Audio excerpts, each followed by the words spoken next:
Hi scholars, I'm Seema Raj and today we are going to start the poem of Funny Man. What's the meaning of funny man? Funny man means a man who makes you laugh, an unusual man, a humorous man, a comic man, जिसे देख के ही आपको हंसी आए, है ना? So ऐसे आदमी को हम बोलते हैं funny man. Have you ever seen such a funny man? देखा ना आपने? सो यहाँ पे भी आपको फनी मैन दिख रहे होंगे, right? Who is this? So यही है वो फनी मैन जिसके बारे में पोएटिस आपको बताने वाली है. So you see, what you see, that this funny man is dressed so unusually, है ना? इन्होंने कितना अनयूजुअल सा ऐसा ड्रेसिंग सेंस तो शायद इन्हीं का हो सकता है और किसी को मैंने नहीं देखा है. मीन्स जो हेड पे पहने जाने वाली चीज है वो कहाँ पे है? फीट में है, यानी कि पैरों में है. और वो चीज जो हम फीट में पहनते हैं, जो पैरों में पहनते हैं, वो है सिर पे. मीन्स हैट कहाँ है? फीट में. और शू कहाँ है? हेड पे. क्या आपने कभी ऐसा देखा है?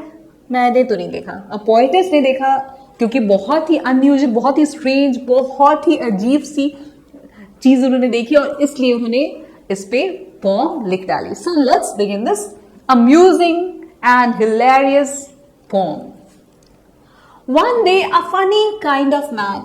एक दिन एक अजीब सा जिसको देख के ही हंसी आए ऐसे आदमी क्या came walking down the street. ऐसा आदमी गलियों में से चल के आया. So यहाँ पे street means you can say गली, okay? या फिर a road, on both the sides of a road you will see what? Shops and buildings. So ऐसी जगह को भी हम क्या बोलते हैं? ऐसे रोड को भी हम क्या बोलते हैं? मीन्स ऐसा एक रोड जिसके दोनों साइड्स, बोथ द साइड्स में क्या हो? शॉप्स हो, यानी कि दुकानें हो, या फिर बिल्डिंग्स हो, तो उसे ही हम स्ट्रीट बोलते हैं, यानी कि गली बोलते हैं. तो यहाँ पे गली में चल के कौन आया एक दिन? एक बड़ा ही फनी दिखने वाला, जिसको देख के हंसी आए ऐसे दिखने वाला एक आदमी आया. He wore a shoe upon his head and hats upon his feet. और इस आदमी ने अपने हेड पे, यानी कि अपने सिर पे क्या पहन रखा था? शू पहन रखा था, जूता पहन रखा था, और पैरों में पहन रखा था हैट्स. दो हैट्स, ओके? क्योंकि आपको पता है फीट का पैर होता है ना, जोड़ी होती है, तो इसने भी जोड़ी में हैट्स पहन रखा था. टोपियां पहन रखी थी दोनों पैरों में जूतों की बजाय, ओके? और जूते की जगह सिर पे आ गई थी. अब आगे क्या बोलती poet's? He raised the shoe and smiled at me. His manners were polite, but never had I seen before such a funny sounding sight.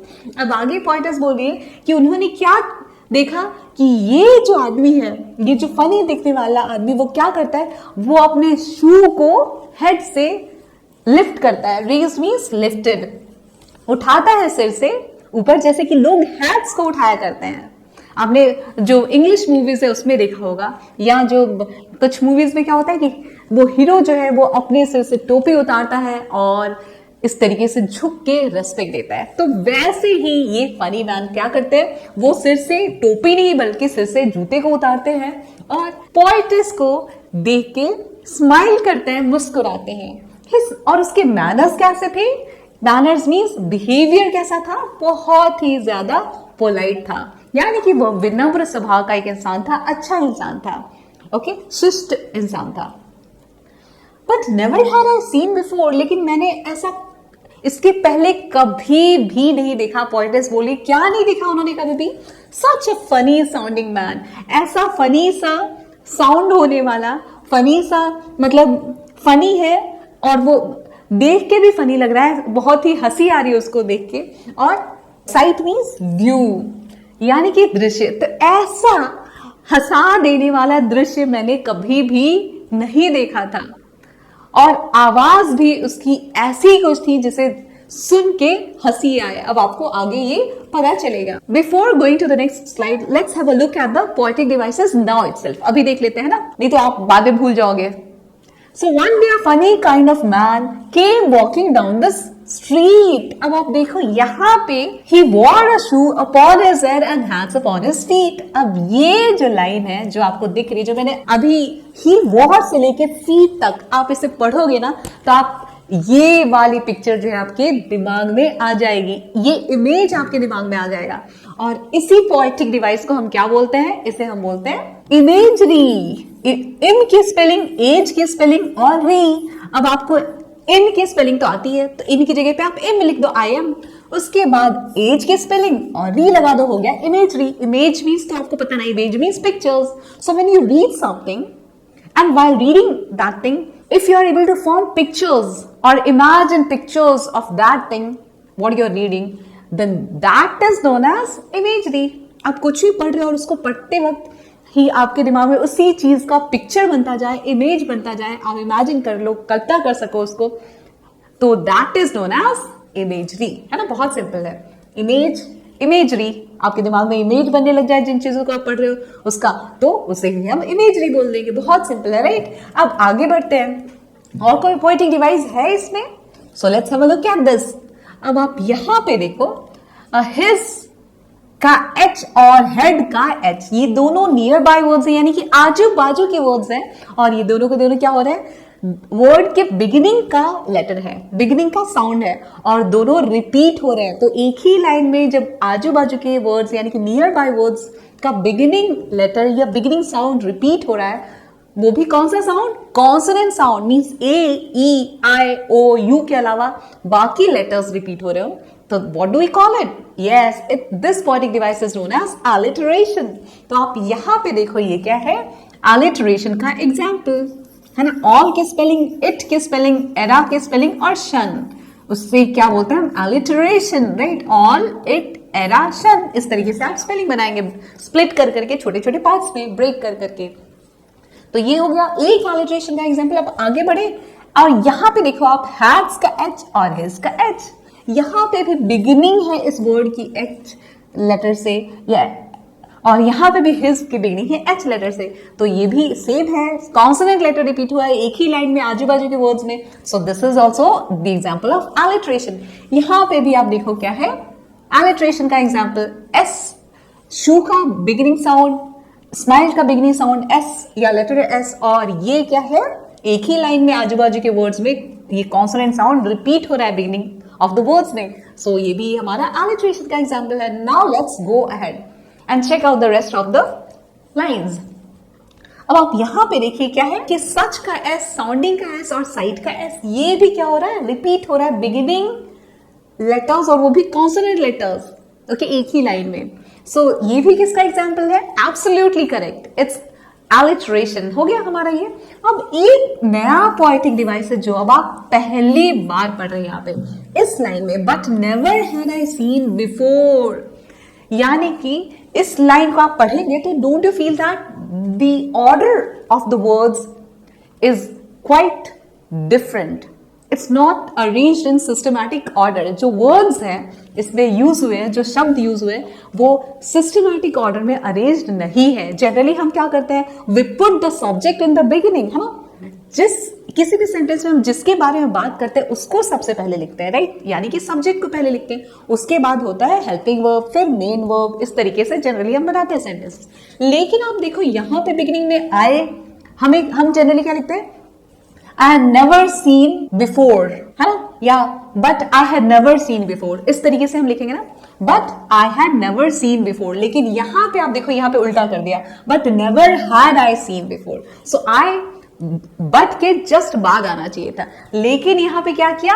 पूरा आप देखो आई को जो है वो पीछे धक्का मार के कर दिया। तो जो जनरली सेंटेंस स्ट्रीम करने का ऑर्डर होता है, सेंटेंस जिस तरीके से हम जनरली बनाते हैं, सब्जेक्ट को पहले डालते हैं, फिर हेल्पिंग वर्ब, फिर मेन वर्ब, लाइक दैट, तो यहां पे वर्ड ऑर्डर ही पूरा चेंज कर दिया है। वर्ड का जो सीक्वेंस है, जिस तरीके से हम जनरली लगाते हैं, वो सब यहाँ पे नहीं है। यहाँ पे सब्जेक्ट को धक्का मार के पीछे कर दिया, ओके, और बाकी हेल्पिंग वर्ब्स वगैरह को आगे। सो इसे हम क्या बोलते हैं? इस तरीके से जब रिवर्स ऑर्डर हो, उल्टा पुल्टा अपोजिट ऑर्डर हो वर्ड्स का किसी सेंटेंस में, तो this poetic device is known as inversion. इन की स्पेलिंग, फिर वर्ग और जन, इन्वर्जन। अब आप देखो इनवर्स, आपने इनवर्स सुना होगा मैथ्स में। सो इनवर्स का मीनिंग क्या होता है? उल्टा पुल्टा, है ना। तो यहाँ पे भी क्या है? वर्ड्स का जो ऑर्डर है सेंटेंस में, जो शब्दों का वाक्य में जो ऑर्डर है या जो सीक्वेंस है, वो बिल्कुल उल्टा पुल्टा है। आई को बिगिनिंग में होना चाहिए था बट के जस्ट बाद, लेकिन वो कहाँ चला गया, पीछे धक्का मार के कर दिया उसको। सो ये किसका एग्जाम्पल है, इन्वर्जन का एग्जाम्पल है, इन्वर्स कर दिया, उल्टा फुल्टा ऑर्डर हो गया। सो इन्वर्स का मीनिंग क्या होता है, उल्टा फुल्टा। तो इसका मीनिंग क्या हो गया इस पोएटिक डिवाइस का, इन्वर्जन। तो ये कौन सा पोएटिक डिवाइस है, इन्वर्जन। तो स्पेलिंग बहुत सिंपल है, इनकी स्पेलिंग लिखिए IN, फिर वर्ब VER और उसके बाद SION हो गया, इन्वर्जन। सो ये आप पहली बार पढ़ रहे हैं तो प्लीज अच्छे से इस चीज का ध्यान रखिए। सब्जेक्ट पहले, हेल्पिंग वर्ब, फिर मेन वर्ब। लेकिन यहाँ पे क्या है, बट के बाद सब्जेक्ट नहीं है, सब्जेक्ट के बजाय नेवर, ठीक है चलेगा, आई आना चाहिए बट के बाद, लेकिन नेवर को लगा दिया, फिर हेल्पिंग वर्ब को लगाया और फिर जाके सब्जेक्ट को लगाया। तो इस तरीके से जब वर्ड का ऑर्डर चेंज हो जाए बिल्कुल, सो उसे हम बोलते हैं इन्वर्जन। उल्टा पुल्टा हो जाए तो उसे हम बोलते हैं इन्वर्जन। आगे का पीछे, पीछे का आगे। सिस्टमैटिक ऑर्डर में जब वर्ड्स को अरेंज नहीं किया जाता है तो ये क्यों किया इन्होंने, कि ताकि रिदम आए फॉर्म में, थोड़ा सा म्यूजिकल फील हो, इसलिए पोएट ने ये इन्वर्जन पोएटिक डिवाइस का यूज किया है। नाउ लेट्स गो अहेड, अब आगे चलते हैं। अब देखो आगे क्या है, अब आपको इन चीजों को देख के भूख लग रही होगी, टेंशन मतलब खाते रहो और सुनते रहो, पढ़ते रहो, right. He said, "Allow me to present your highness with a rose." और इस आदमी ने, इस फनी मैन ने मुझे क्या बोला, पोएटिस बता रही है कि मुझे बोला कि प्लीज मुझे इजाजत दीजिए हुजूर कि मैं आपको एक रोज, एक गुलाब पेश कर सकूं। और ये फनी मैन ऐसा बोल के क्या करता है, अब उनको लगा कि अरे ये तो मुझे गुलाब दे रहा है। I am taking out a current pen, बोला कि आपको गुलाब दूंगा, और क्या निकालता है, एक करंट बन। करंट मीन्स ये फ्रूट, ये 3 कलर्स में फॉरेन कंट्रीज में मिलता है। ये तो आपको दिख रहा है रेड कलर में, फिर पर्पल कलर में भी होता है, ब्लैक कलर में भी होता है। लेकिन इंडिया में हम करंट किसको बोलते हैं, वो ग्रेप्स, यानी कि अब देखो यहाँ पे लिखा हुआ है, वो ग्रेप्स, वो किशमिश जो कि ब्लैक कलर की होती है और बिना सीड के होती है, सीडलेस होती है, यानी बिना बीजों वाली काले रंग की किशमिश को भी हम करंट ही बोलते हैं। लेकिन यहाँ पे ये जो पोएटिस है वो यूरोपियन कंट्री से बिलोंग करती है, या फिर आप बोल सकते हो कि फॉरेन कंट्री से बिलोंग करती है, उस जो जहाँ पे ज्यादा ठंडे वाले एरियाज होते हैं, और वहां पे ये जो है इस तरीके करंट की बात करिए, इस फ्रूट की बात करिए जिस जो कि इस बन में लगा हुआ था। बन मीन्स स्वीट सा ब्रेड, राउंड सा, स्मॉल सा राउंड सा स्वीट ब्रेड या फिर केक, जिसमें कि ये फ्रूट लगा हुआ था, ओके, डाला हुआ था। तो कभी जाओगे अगर फॉरेन कंट्रीज में तो आप खा सकते हो, ओके। सो पाकिस्तान में नहीं मिलेगा, बांग्लादेश में भी नहीं मिलेगा, आप यूरोपियन कंट्रीज में जाओगे तो पक्का मिलेगा। सो अब यहाँ पे क्या बोले कि, और वो क्या निकालता है, वो एक करंट बन निकालता है, यानी कि एक ऐसा बन निकालता है जिसमें कि करंट्स लगे हुए थे। He held it to my nose, और नाक में करंट लगा देता है, नहीं यहाँ पे वो मेरे नोज के पास देखो, held it to my nose means physically holding something to your nose to smell it, और बिल्कुल नाक के पास लेके आता है मेरे, ठीक नाक के नीचे की, ताकि मैं उसे सूंघूं, उसे स्निफ करूं, उसे स्मेल करूं कि वाह वाह क्या बात है, क्या गुलाब है ये।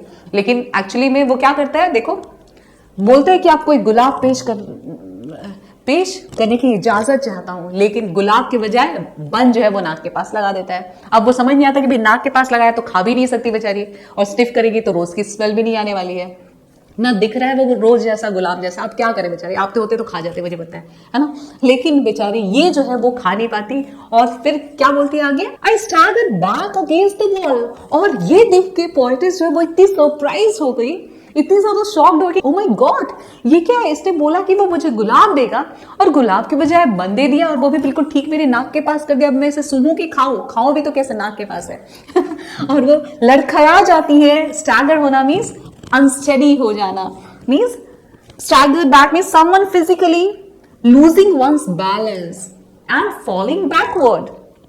तो वो ये सब नहीं आएगा, सॉरी ये सब नहीं है, ओके। तो कोई भी जब लड़खड़ा जाए और पीछे की तरफ गिरने को हो जाए तो that is known as staggered, okay. और यहाँ पे बैक भी दे रखा है, तो स्टैगर्ड बैक का मीनिंग है एक्चुअली। सो समझिए, आपको पीछे लड़खड़ा के पीछे की तरफ हो जाना, गिरने को हो जाना। तो इस तरीके से शॉक्ड होके, सरप्राइज होके ये देख के वो बेचारी चौंक जाती कि ये क्या बोल रहा है कुछ और दे रहा है कुछ और, दिखा रहा है कुछ। और ये देख के वो इतनी सरप्राइज हो जाती है कि वॉल को पकड़ लेती है, गिरने हो जाती है, लड़खड़ा जाती है। अच्छा बेचारी वॉल को पकड़ लेती, नहीं तो धड़ाम से नीचे गिरती और बन उनके ऊपर होता। बाल के ऊपर बन जाता है, सही में जुड़ा है। And then I answered well, और फिर मैंने आंसर किया कि well I never saw a rose with such a funny looking smell. और फिर पोएटस ने, देखो दूसरा कोई होता तो गुस्सा हो जाता शायद, लेकिन ये जो पोएटस है ये हर चीज को डिफरेंट लोगों को भी, उनके डिफरेंट बिहेवियर को भी बहुत ही इजीली एक्सेप्ट कर लेती है शायद, और इसलिए उन्होंने क्या बोला, उन्होंने आंसर किया, उन्होंने उत्तर दिया कि वेल मैंने ऐसा रोज, ऐसा गुलाब जिसका कि फनी सा, जो फनी दिखता भी हो, मतलब ऐसा गुलाब जो कि बन के जैसा दिखता हो और जिसकी स्मेल भी बन जैसी हो, ऐसा गुलाब मैंने पहले कभी भी नहीं देखा। सो आप देखो इस सिचुएशन में भी, ऐसी सिचुएशन थी जब वो गिरी हुई है, वो अच्छा है बॉल दीवार को पकड़ के बच गई पीछे गिरने से, लेकिन ऐसे सिचुएशन में भी वो छोटी सी ऐसी चीज में भी हंसना सीख जाती है, मैं उसको एक्सेप्ट कर लेती है, उसको स्वीकार करके और हंसने लग जाती है, इसमें भी वो हंसी खुशी ढूंढ लेती है, मजाक ढूंढ लेती है और ये बात बोलती है। अब let's see the poetic devices used here. He said, allow me to present your highness with a rose. I'm taking out a currant man and held it to my nose.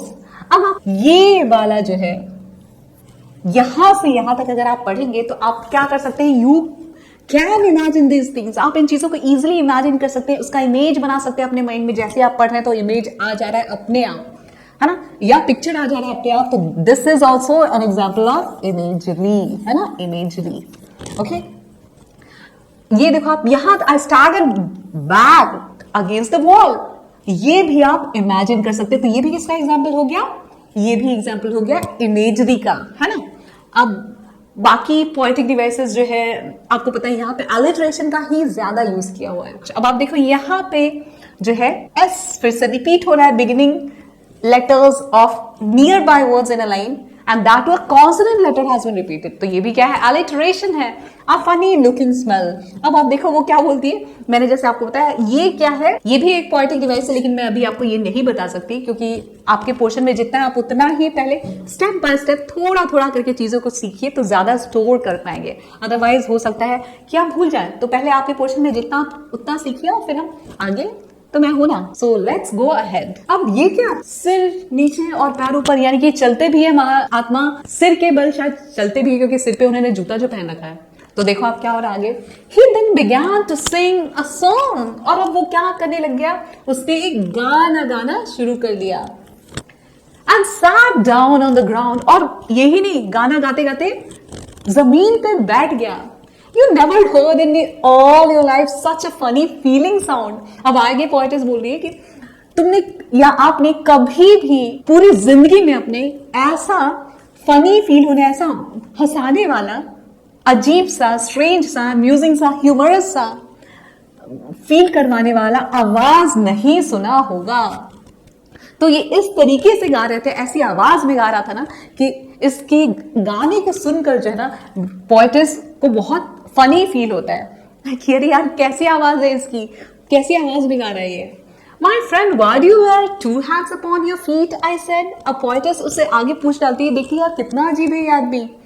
तो अब पोएटिस की curiosity बढ़ जाती है और वो उनसे पूछ डालती है, क्या पूछती है कि मेरी दोस्त आप दो हैट्स अपने पैरों में क्यों पहने हुए हो।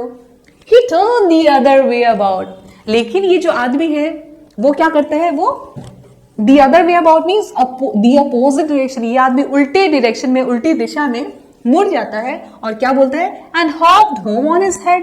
हमें तो लगा था कुछ बोलेगा लेकिन बोलता नहीं, कोई उत्तर नहीं देता, पोएटिस के क्वेश्चन का आंसर नहीं देता। Instead of that what does it do, वो क्या करता है, हॉप करता हुआ, जैसे कैंगरू के जैसा उछलता हुआ, कूदता हुआ पीछे मुड़कर अपने सिर के बल कूद कूद के, सिर के बल कूद कूद के, और कहाँ चला जाता है, अपने घर की तरफ चला जाता है, घर चला जाता है। So such a funny form, isn't it. तो ये थी आपकी फनी सी फॉर्म। और पोएटिक डिवाइसेस यहाँ पे कौन से हैं आगे देखते हैं। So who wrote it, Natalie John. Okay, so Natalie John, such a beautiful name, isn't it, बहुत ही मस्त वाला नेम है। अब आप देखो यहाँ पे क्या है, और पोएटिक डिवाइसेस में है, आपको पता है, this is once again alliteration. ये भी एलिट्रेशन है, देन का टी और टू का टी, ये भी एलिट्रेशन का एग्जांपल है। फनी, अब देखो यहाँ पे फनी का एफ और फीलिंग का एफ, ये भी क्या है, एलिट्रेशन का एग्जांपल। सच का एस और साउंड का एस, ये भी क्या है, एलिट्रेशन का एग्जांपल।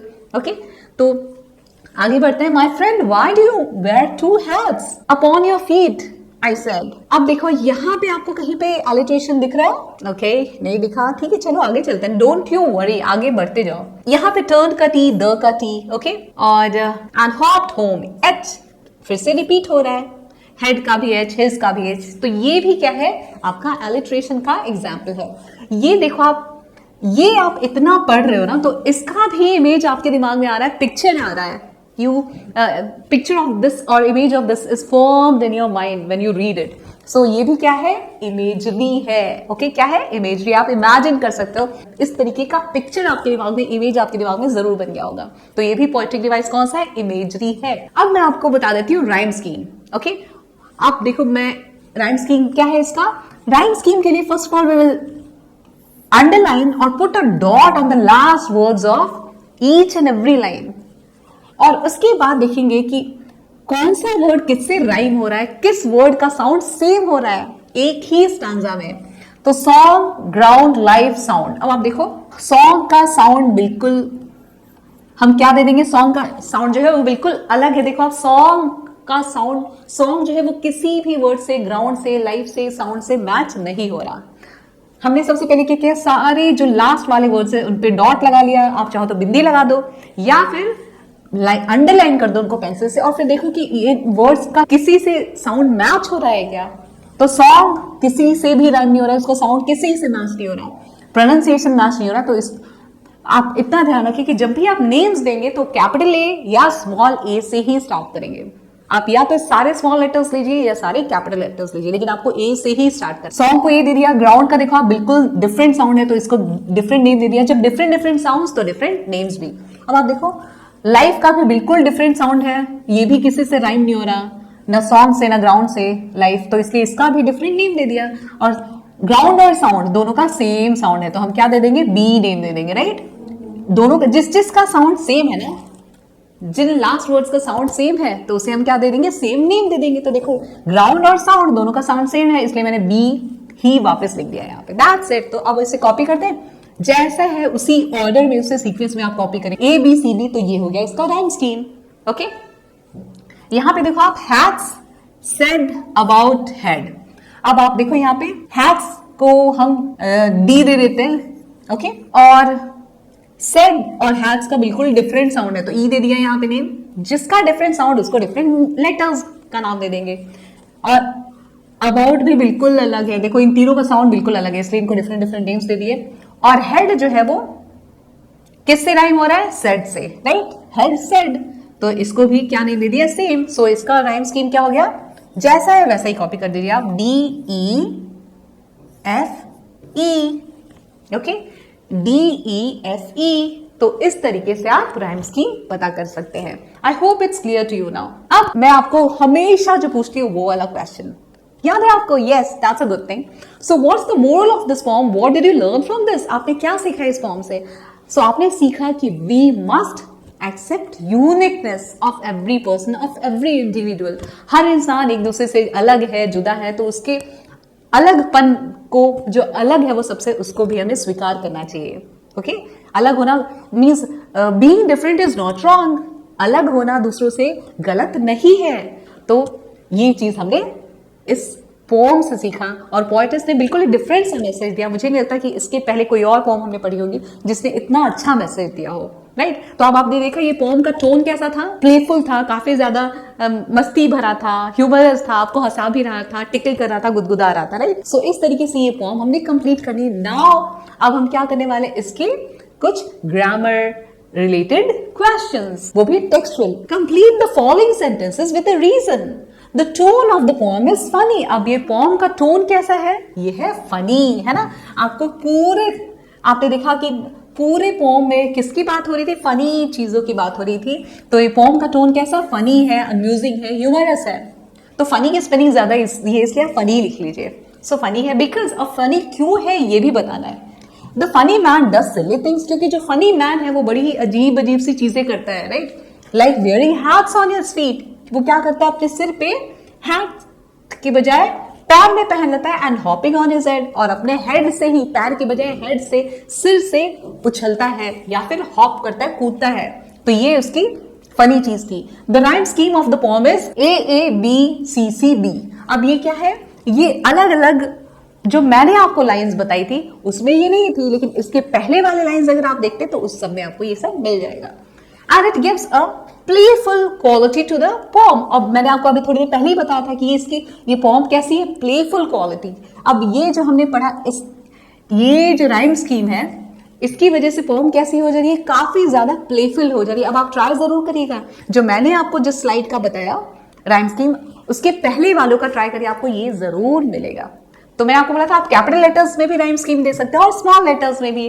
तो अब आप देखिए ये ऐसे राइम्स की वजह से, राइम स्कीम की वजह से क्या हो रहा है, पोएट्री जो है, जो पोएम जो है वो काफी ज्यादा प्लेफुल लग रहा है, काफी ज्यादा मस्ती से भरा लग रहा है। The poet has frequently repeated the word funny. Poet ने बार बार फनी वर्ड रिपीट किया है। क्यों रिपीट किया है? In order to means because to make the poem humorous. Poem को बहुत ज्यादा ह्यूमरस यानी कि हंसने वाला, H for humorous, H for हंसाने वाला, तो हंसाने वाला बनाने के लिए।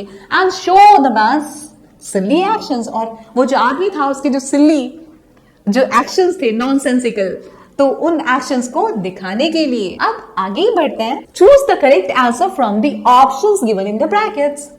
तो आपको ऑप्शंस दे रखे हैं कुछ ब्रैकेट्स में और उनमें से हमें करेक्ट वन चूज करना है। The poem uses vivid, vivid means bright, काफी ज्यादा क्या यूज करे, इमेजरी यूज करे। मैंने आपको अभी बताया था इमेजरी का मीनिंग, इमेजेस, पिक्चर्स। सो पोएटिस बहुत ज्यादा इमेजरी पोएटिक डिवाइस का उन्होंने यूज किया है। क्यों यूज किया है? To create a humorous and nonsensical scene. अब आप देखो यहाँ पे आपको ये ब्रैकेट में क्या दे रखा है, humorous and non. Humorous means H for humorous, H for हंसाने वाला, और nonsensical means silly. Okay, confusing but thought provoking, confuse करने वाला लेकिन सोचने विचार पे मजबूर करने वाला। तो बताओ ये जो पोएम थी, ये इसमें बहुत सारी इमेजरी का यूज क्यों किया था, इमेजरी पोएटिक डिवाइस का क्यों यूज किया था कि आप पिक्चर्स या इमेजेस अपने माइंड में बना सके, इसलिए कि ताकि आपको हंसी आए। इमेजेस बना पाएंगे तभी तो हंसी आएगी। तो ये आंसर होगा इसका, humorous and nonsensical. The structure of the poem is in dash. जो स्ट्रक्चर है पोएम की वो कैसी है, डायलॉग फॉर्म में है। डायलॉग मीन्स आप देखो कॉन्वर्सेशन मीन्स बात करने वाले जो स्टाइल में इस पोएम को लिखा गया है। वो क्यों ऐसा लिखा गया है कि ताकि हम कनेक्ट कर पाए, हम रिलेट कर पाए उन चीजों को जो पोएट्स ने फील किया। The phrases sounding sight and hopped home are examples of yes, ये तो मैंने आपको बता दिया है। Phrase means क्या होता है, incomplete sentence, like shut up जो आपकी टीचर बोलती है, keep quiet, sit down, ये सब क्या है, इनकम्प्लीट सेंटेंसेस है। वर्ड्स के बिगिनिंग में सब्जेक्ट नहीं है, जिसके बारे में सेंटेंस में हम बात कर रहे हैं उसका नेम नहीं दे रखा, उसके बारे में कुछ भी नहीं बताया, तो इसे ही हम क्या बोलते हैं, फ्रेज। मैंने आपको पहले भी ये सिखाया हुआ है। तो ये देखिए एलिट्रेशन भी हो चुका है हमारा। अब now let's go ahead, read the following phrases from the poem. अब देखिए ये भी क्या है, वॉकिंग डाउन, टेकिंग आउट, ये सब फ्रेजेस हैं। इसके पहले आपको कोई सब्जेक्ट नहीं दिख रहा, यानी जिसके बारे में ये फ्रेज बोला जा रहा है वो नहीं बताया गया आपको। तो इसलिए देखिए वॉकिंग डाउन, टेकिंग आउट, ये सब क्या है, इनकम्प्लीट मीनिंग दे रहे हैं और इसलिए ये फ्रेजेस है। दीज आर फ्रेजल वर्ब्स, इन्हें हम क्या बोलते हैं, फ्रेजल वर्ब्स, है ना। इसमें क्या होता है, फ्रेजल वर्ब्स में जनरली आपको एक वर्ब रहेगा, बिगिनिंग में वर्ब दिया रहेगा, एक वर्ब रहेगा। वर्ब मीन्स डूइंग वर्ब्स या फिर वर्किंग वर्ब्स, वो वर्ब्स जो कि काम के होने के बारे में बताते हैं। तो वॉकिंग वर्ब हो गया और उसके साथ में क्या रहेगा, या तो कोई एडवर्ब रहेगा, एडवर्ब। एडवर्ब मीन्स, अब देखो एडवर्ब की मीनिंग से आपको पता चल गया, the word that gives information about a verb. Adverb की स्पेलिंग वर्ब आ रहा है, तो वो वर्ड जो कि वर्ब के बारे में इंफॉर्मेशन देता है। और बिगिनिंग में क्या है एडवर्ब के, एड। अब कौन सा पार्ट ऑफ स्पीच है जो एड से स्टार्ट होता है, एडजेक्टिव। तो वो वर्ड जो कि एडजेक्टिव के बारे में भी इंफॉर्मेशन देता है। एडजेक्टिव्स क्या होते हैं, the word that give information about nouns और प्रोनाउंस, है ना। सो और लास्ट में देखो आप, तो एक एडजेक्टिव के बारे में इंफॉर्मेशन देता है, दूसरा इंफॉर्मेशन एडवर्ब किसके बारे में देता है, वर्ड के बारे में, उसके नाम से ही आपको पता चला। अब लास्ट में क्या बचा, ये पूरा का पूरा एडवर्ब। तो एक एडवर्ब जो है वो खबरी लाल होता है, वो तीन चीजों के बारे में खबर रखता है, 3 पार्ट्स ऑफ स्पीच के बारे में। पहला उसके नेम में क्या आ रहा है, एड, तो एडजेक्टिव के बारे में, दूसरा वर्ब आ रहा है तो वर्ड के बारे में भी खबर रखता है, फिर तीसरा वो खुद के बारे में भी हमें खबर देता है। Okay, so adverb gives information about adjective, verb and about itself. ठीक है, तो ये है हमारा एडवर्ब का मीनिंग। तो आप जनरली क्या करोगे, वर्ब के जस्ट बाद, verb means work, working words, काम दर्शाने वाले वर्ड्स के साथ या तो एडवर्ब मिलेगा आपको या फिर क्या मिलेगा, प्रेपोजिशन। अब ये प्रेपोजिशन क्या होता है, प्रेपोजिशन वो वर्ड होता है जो कि वो छोटे छोटे से words, small words that tells us the relation between a noun and pronoun with the other words in a sentence. Okay, तो ये क्या करता है, प्रपोजिशन आपको रिलेशन बताता है नाउन और प्रोनाउंस का वर्ड सेंटेंस के बाकी वर्ड्स के साथ उनका रिलेशन क्या है ये बताने में काम करता है। या फिर अगर आपको ये नहीं समझ आ रहा है जो डेविड मार्टिन ने दिया हुआ है, तो आप सीधे से सिंपल सा मैं आपको एक बता देती हूँ। प्रपोजिशन का मीनिंग क्या है, लो दी टाई, लो दी टाई। अब आप सोचो ये क्या बोल रहे हैं, लो दी टाई, ये क्या है। सो प्रेपोजिशन का सिंपल वाला मीनिंग मैं आपको बताती हूँ, लो दी टाई। लो दी टाई मतलब आप ऐसे आते हो, लो दीदी, दीदी को कई बार लोग दी भी बोलते हैं। सो लो दी टाई, टाई लो दीदी, टाई लो दीदी टाई, ऐसा आप याद रखो। सो लो दीदी टाई। अब आप देखो लो मीन्स क्या हो गया, लोकेशन। सो प्रेपोजिशंस आपको बताते हैं लो मीन्स लोकेशन, किसी भी चीज का, प्लेस। ओके, प्लेस बताते हैं यानी कि लोकेशन बताते हैं कि कोई चीज कहां पे है। और डी मीन्स डायरेक्शन, है ना, डायरेक्शन की स्पेलिंग में क्या आता है बिगिनिंग में, डी, है ना, डी आई। सो ये आपको डायरेक्शन भी बताते हैं। और फिर आपको ये और क्या बताते हैं, T I means, tie means क्या, टाइम। तो प्रपोजिशंस आपको तीन चीजों के बारे में बताता है, ये भी तीन चीजों के बारे में, एक तो लोकेशन, लो दी मीन्स डायरेक्शन, ओके, दीदी के स्पेलिंग में भी डी है और डायरेक्शन के स्पेलिंग में भी डी है। तो आपको दिशा बताता है, प्लेस बताता है, जगह बताता है कहाँ पे कोई चीज है, या नाउन या प्रोनाउन का जो बाकी जो वर्ड्स है सेंटेंस में उनसे क्या रिलेशन है वो याद नहीं हो रहा तो आप से याद रखो, preposition shows location, direction and time, बस हो गया। लो दी टाई, लो दीदी टाई, ऐसे आप याद रखो। So T I means time. तो आपको ये तीन चीजों के बारे में बताता है, ये सिंपलेस्ट वन है। इससे ज्यादा सिंप्लीफाई आप करके बताओगे मुझे अगर आपको आता है तो। सो इस तरीके से प्रपोजिशंस होते हैं। और ये अब मैं क्या बता रही थी कि वर्ब के साथ कभी भी एडवर्ब आ जाए, मैंने आपको एडवर्ब का मीनिंग बता दी, या फिर प्रपोजिशन आ जाए तो इसी ही हम क्या बोलते हैं, फ्रेजल वर्ब्स। ओके, क्या बोलते हैं, फ्रेजल वर्ब्स। अब यहाँ पे भी देखो वर्ब है, उसके साथ क्या लगा हुआ है, एडवर्ब भी हो सकता है और प्रपोजिशन भी हो सकता है। It all depends on the sentence, जो दे रखा होगा पूरा सेंटेंस उस पर पता चलेगा। Phrasal verbs are combinations of a verb with the preposition or adverb that together function as a single unit। तो इन सबको verb के साथ adverb या फिर preposition मिला के क्या बन जाता है, phrasal verb। यानी कि ऐसा phrase जिसमें word के साथ adverb हो सकता है या फिर preposition हो सकता है और वो सब मिलके एक ही meaning देते हैं, एक अलग सा मीनिंग देते हैं। They often have meanings that are different from the individual words used alone। अब आप इनको अलग अलग यूज करोगे, walking और down, तो इसका मीनिंग बिल्कुल अलग रहेगा, लेकिन दोनों को साथ में जब आप पढ़ोगे तो इसका मीनिंग अलग आएगा। Okay, the same verb followed by different propositions और एडवर्ब्स कन्वेज डिफरेंट मीनिंग। अब यही वर्ब इसी के साथ आप अगर अप लगा दो, वॉकिंग अप, तो मीनिंग अलग, उसके साथ अलग एडवर्ब, अलग प्रपोजिशन लगाए तो इस फ्रेजल वर्ब का मीनिंग बिल्कुल ही चेंज हो जाता है। तो फ्रेजल वर्ब्स ऐसे होते हैं। सो आपको ये, आई hope you understood it. Now let's go ahead. अब आप देखो क्या है, match the phrasal verbs in column 1 with their correct meanings in column 2। अब आप यहां पे देखो column 1 and column 2 है। column 1 में क्या है, सारे phrasal verbs है, verb उसके साथ preposition या adverb ये दे रखा है और उसके बाद उसका मीनिंग दे रखा है। सो टेक अप का मीनिंग क्या होगा, to begin, to study, practice और डू समथिंग। अब आप ये देखो, इनको याद करना बहुत ही इंपॉर्टेंट है क्योंकि इसकी वजह से अगर आपको याद है ना तो आप सही मीनिंग सेंटेंसेस का निकाल पाओगे, otherwise it will be very difficult, काफी ज्यादा डिफिकल्टी होती है। और ये कैसे आएगा, when you use them frequently in your sentences. Okay, yes, read one page, at least one page of your text book every single day.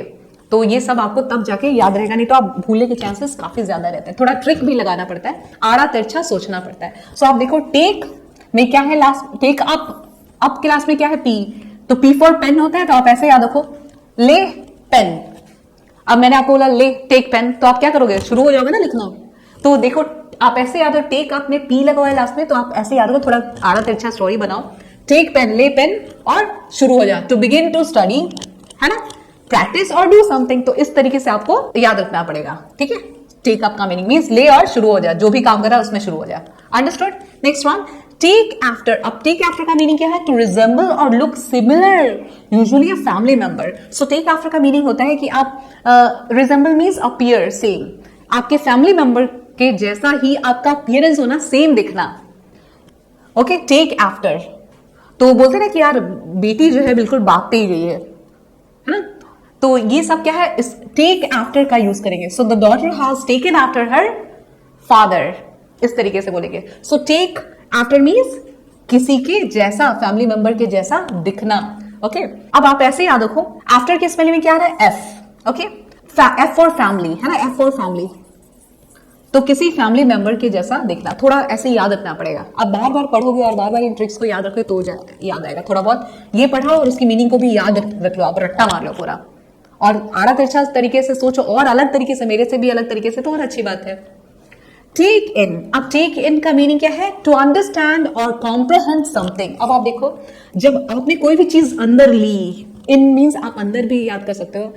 Okay, तो आपने कोई चीज अपने में ले ली, अपने अंदर ले ली, तो क्या हो गया? यानी आपने उसे पूरी तरीके से समझ लिया। यस और नो? सो टेक इन यानी कि टू अंडरस्टैंड और कॉम्प्रहेंड समथिंग। तो इस तरीके से आप याद रखो। Take over means to assume control और responsibility for something. Take over का मीनिंग क्या है? आप किसी भी चीज की रिस्पॉन्सिबिलिटी ले लेते हो, उसका कंट्रोल ले लेते हो। ठीक है, मतलब जिम्मेदारी लेती हो किसी चीज की, या किसी भी चीज को अपने खुद आप काबू कर लेते हो किसी चीज को, या किसी भी चीज की जिम्मेदारी ले लेते हो। सो टेक ओवर मीन्स, अब आप इसको कैसे याद रखोगे? देखो, टेक ओवर। अब आप ऐसे सोच लो कि ओवर जो है एक सामान है। ओके, ऐसे याद रखो, नहीं तो याद नहीं होगा। ओवर एक सामान है और मैंने आपको दे दिया, तो आप क्या बोलोगे? भाई ये चीज ले, अब ये तेरी जिम्मेदारी है। ओके, तेरी जिम्मेदारी है, तेरी रेस्पॉन्सिबिलिटी है, तू अब इस पे कंट्रोल कर। तो आप इस तरीके, टेक ओवर, ये ले ये सामान, और अब तेरी जिम्मेदारी है ये चीज। ठीक है, तो इस तरीके से याद रखो। Take off. अब टेक ऑफ मीन्स क्या है? टू बिकम सक्सेसफुल और popular quickly.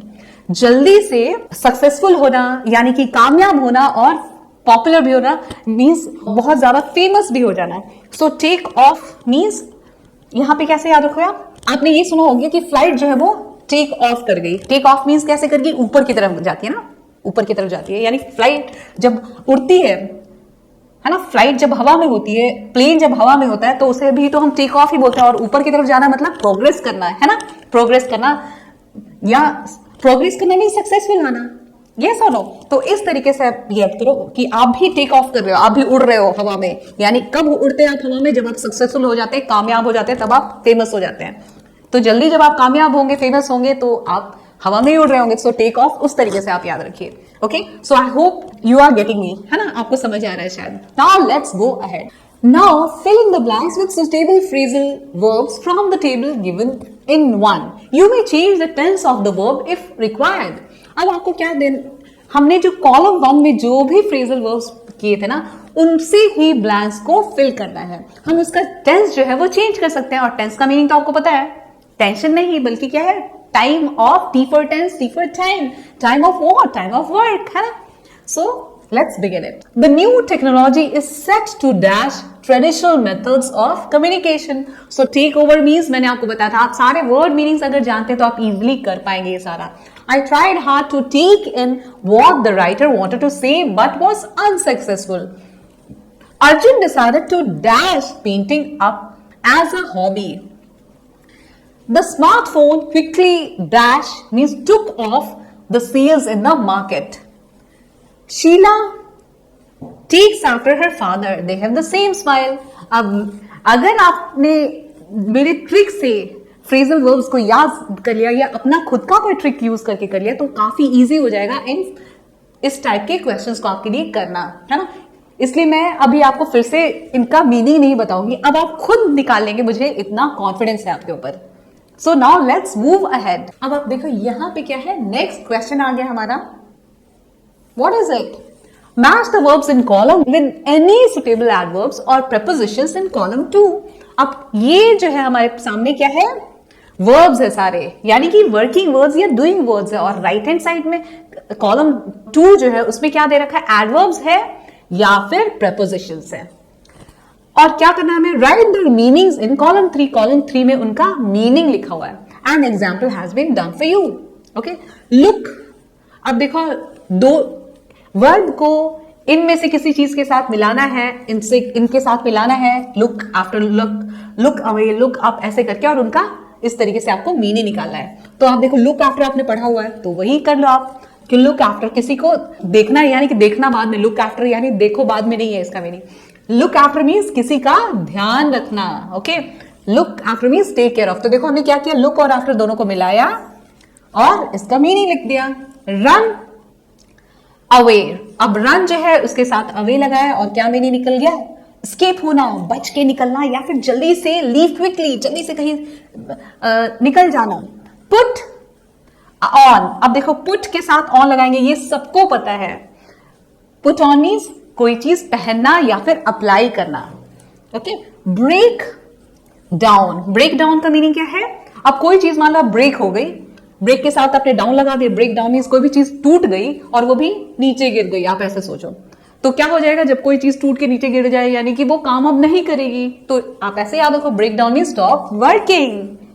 Call off, call off का मीनिंग क्या है, कैंसिल। अब ये कैसे याद रखोगे, आप देखो कॉल ऑफ के स्पेलिंग में क्या आ रहा है, सी ए, कैंसिल के स्पेलिंग में क्या आ रहा है, सी ए, तो इस तरीके से याद रखो आप, कॉल ऑफ मीन्स कैंसिल, या कॉल ऑफ हो गया, आप कॉल कर रहे थे किसी को और ऑफ हो गया मोबाइल, तो इसका मीनिंग क्या है, आपका बात करना कैंसिल। आप ऐसे भी एक सेंटेंस बना लो मेरे जैसा और फिर याद हो जाएगा, है ना। अब आगे बढ़, now frame sentences of your own using any 5 phrasal verbs. तो हमने जो भी फ्रेजल वर्ब्स किए उनमें से कोई 5 आपको सेलेक्ट किया और उसका सेंटेंस बना डालना है।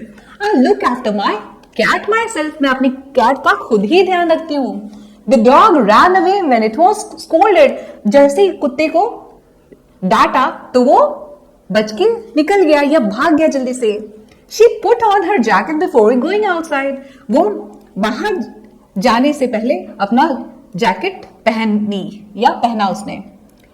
The car broke down on the way, car जो है वो रास्ते में ही खराब हो गई, बंद पड़ गई, काम नहीं कर रही थी। The cricket match was called off because of rain, और क्रिकेट मैच जो है वो बारिश की वजह से बंद हो गई या कैंसिल हो गई। याद है आपको कैंसिल वर्ड। सो इस तरीके से ये भी हमारा कंप्लीट हो गया। अब आगे चलते हैं, ये क्या है आप देखिए, नेक्स्ट क्वेश्चन है हमारा, read the following words from the pome.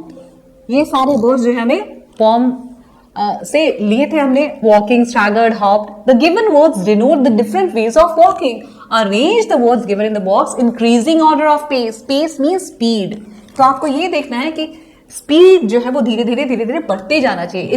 इस ऑर्डर में आपको पेस मींस स्पीड, है ना। तो जिस स्पीड से आप मूव करेंगे उस स्पीड से आपको इसको अरेंज भी करना है। तो स्टैगर मींस लड़खड़ाना, तो ये आपको पता है काफी थोड़ा सा मूवमेंट हुआ ना, तो ये आप सबसे पहले डाल देंगे। उससे थोड़ा सा और बड़ा मूवमेंट क्या है, वॉक करना, राइट, चलना। ट्रॉट मींस थोड़ा और तेजी से चलना, ओके। सो ट्रॉट आ गया। देखिए आप हॉप कर रहे हैं आप, उसके बाद फिर जॉग का स्पीड और बढ़ गया। जॉगिंग करते हैं ना आप एक ही जगह पे, जब इस तरीके से, या कुछ लोग मतलब मेरे पास कम स्पेस है तो मैं एक ही जगह पे कर रही हूँ, आप आगे और बढ़ के कम स्पीड में जब रन करते हैं तो उसे हम बोलते हैं जॉग करना। हॉप मीन्स आपको पता है कूदना है, ओके। तो और स्पीड कब बढ़ जाता है, जब आप जॉगिंग करते हैं, और स्पीड कब बढ़ता है, जब आप रन करते हैं। और स्प्रिंट करते में और ज्यादा तेजी से भागना, वो भी कम ही दूरी में, शॉर्ट डिस्टेंस में बहुत तेजी से दौड़ना, उसे हम बोलते हैं स्प्रिंट। तो इस तरीके से आप मीनिंग समझ के, एस फॉर स्प्रिंट और एस फॉर शॉर्ट, और एसपीवीएस मींस शॉर्ट डिस्टेंस में ही स्पीड ज्यादा बढ़ा के दौड़ना। तो इस तरीके से फ्रेजल वर्ब्स जो है आप इजीली कर सकते हैं। अब आगे बढ़े, What is this? A limerick is a nonsensical and funny verse. तो limerick क्या होता है, एक बड़ा ही नॉनसेंस सा, मजेदार सा, हंसाने वाला, ह्यूमरस सा, अजीब सा verse. Verse means poem, okay. Verse का मीनिंग क्या होता है, पोम होता है। कंसिस्टिंग ऑफ 5 लाइन्स, तो ऐसी हंसाने वाली अजीब सी स्ट्रेन सी पोम जिसमें कि सिर्फ 5 लाइन्स ही होती है। Study the limerick given below and identify the rhyme scheme. अब ये आपको 5 लाइन की पोम दे रखी है और इसमें आपको राइम स्कीम पता करना है। तो देखिए बियर्ड, सारे लास्ट वर्ड्स लास्ट वर्ड्स को लिया हमने। बियर्ड, ए, बियर्ड का साउंड ए किससे मैच है, अब आप देखिए बियर्ड सेम है तो इसका ए साउंड दे दिया हमने। ए नेम दे दिया, सेम नेम। बियर्ड का बियर्ड फियर्ड से भी राइम हो रहा है, सबका जिसका सेम साउंड है उसको सेम नेम देंगे हम, ओके। अब आप देखिए हेन और रन, इसका भी साउंड सेम है। तो इस तरीके से देखिए इसका राइम स्कीम क्या आ गया, देखिए आप मैच करिए ए B, B or A. So lines 1, 2 and 5 rhyme beard, feared, beard and lines 3 and 4 rhyme. अब देखिए hen, ran. तो इस तरीके से आप राइम स्कीम बनाते हैं जो मैंने आपको ऑलरेडी सिखाया हुआ है. सो लिमरिक आपको आई होप क्लियर हो गया होगा. अब आगे बढ़ते हैं. Follow the structure given below and right a limerick on your own. अब आपको खुद से एक लिमरिक फॉर्म बनानी है 5 लाइंस वाली, ह्यूमरस, हंसाने वाली. Line 1 introduction of a person और प्लेस. अब आप बिगिनिंग में क्या देंगे, इंट्रोड्यूस करेंगे अपने फॉर्म को.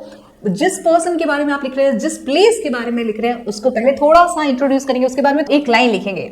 There was a child from Peru. अब ये हो गया एक ऐसा लाइन जो कि उस आदमी के बारे में बता रहा है या जगह के बारे में बता रहा है. उसके बाद लाइन 2 में आप क्या डालेंगे, 2 से लेके 4 तक लाइंस में आ सिल्ली स्टोरी, कोई भी सिल्ली सी नॉनसेंसिकल जिसका कुछ मतलब हंसी वाली चीज हो, मतलब बेवकूफी सी भरी हुई लेकिन हंसी भी है, ऐसी चीज डाल दीजिए. Who painted her cat bright blue, it purred like a train then danced in the rain. अब इसका देखो क्या मतलब हंसाने, कुछ भी मीनिंग, कुछ सेंस नहीं है लेकिन कुछ भी डाल दिया. जनरली बच्चे ऐसी वाली फॉर्म्स लिखते हैं, लिमरिक्स लिखते हैं. तो इस तरीके से आप कुछ भी बना लिए. सिल्ली सी स्टोरी 2 से लेके 4th लाइन तक. फिर उसके बाद लाइन 5 डालिए एंड अनएक्सपेक्टेड एंडिंग. बहुत ही अनएक्सपेक्टेड एंडिंग दे दी, ऐसी एंडिंग दे दी जो कोई सोच भी नहीं सकता, कोई किसी के सोच के बिल्कुल पार हो. ही और she now sells tickets for the जू.